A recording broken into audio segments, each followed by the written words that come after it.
All of my friends were like, "Okay, Glenn, where are you going next? Because we're not going anywhere near you."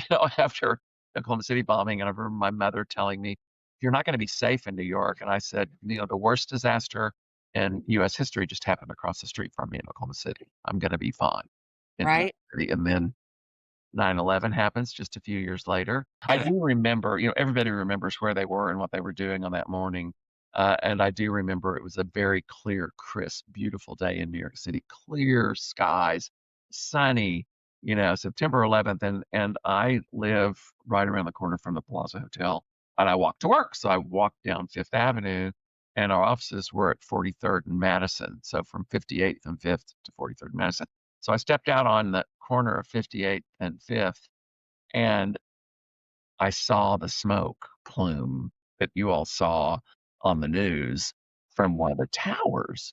Because I remember leaving the apartment and I'd heard, "Oh, the World Trade Center's been hit by a plane." I thought, "Oh, it's probably a helicopter or one of those small Something planes." little. And then when I saw the smoke, I thought, "No, that was not a small plane."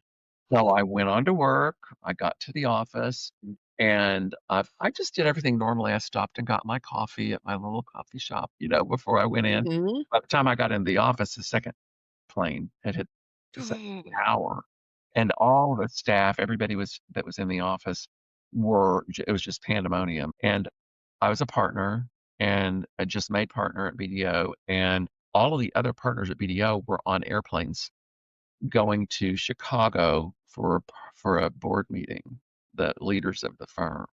And so they couldn't be reached. And there were like two other partners that we were junior partners that were only ones in the office. And everyone was turning to us about what to do. Mhm.